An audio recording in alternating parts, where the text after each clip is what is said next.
Hello. Okay. The third law, make it easy. Walk slowly but never backward.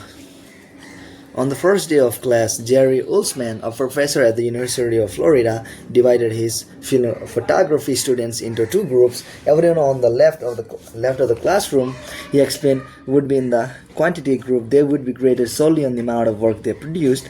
On the final day of the class, he would tally the number of photos submitted by each student. 100 photos would rate an A, 90 photos a B, 80 photos a C, and so on. Meanwhile, everyone on the right side of the room would be in the quality group. They would be graded only on the excellence of their work.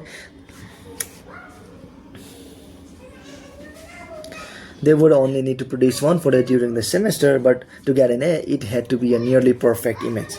At the end of the term, he was surprised to find that all the best photos were produced by the quantity group. During the semester, these students were busy taking photos, experimenting with composition and lighting, testing out various methods in the darkroom, and learning from their mistakes. In the process of creating hundreds of photos, they honed their skills. Meanwhile, the quality group sat around speculating about perfection. In the end, they had little to show for their efforts other than unverified theories and one mediocre photo.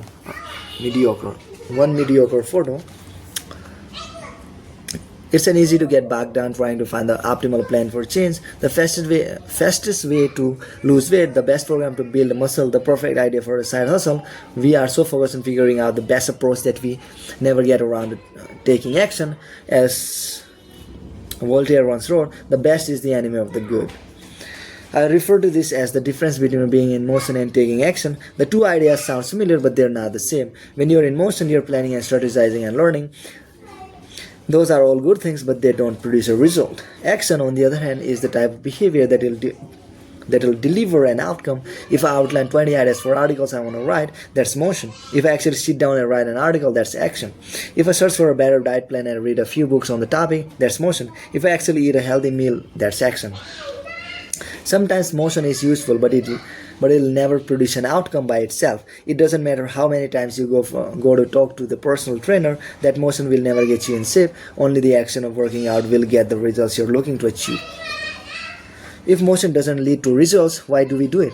Sometimes we do it because we actually need to plan or learn more, but more often than not, we do it because motion allows us to feel like we're making progress without running the risk of failure. Most of us are experts at avoiding criticisms. It doesn't feel good to fail or to be judged publicly, so we tend to avoid situations where that might happen.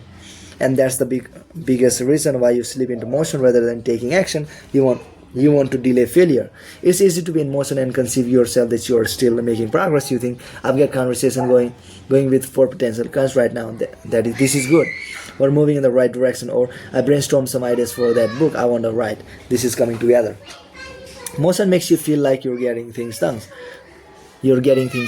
But really you're just preparing to get something done. When preparation becomes a form of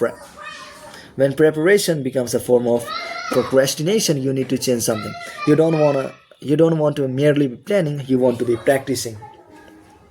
If you want to master a habit, the key is to start with repetition, not perfection. You don't need to map out every feature of a new habit. You just need to practice it. This is the first takeaway of the third law. You just need to get your reps in. How long does it actually take to form a new habit? Habit formation is the process by which a behavior becomes progressively more automatic. Through repetition, the more you repeat an activity, the more the structure of your brain changes to become efficient at that activity. Neuroscientists call this long-term potentiation, which refers to the strengthening of connections between neurons in the brain based on recent patterns of activity.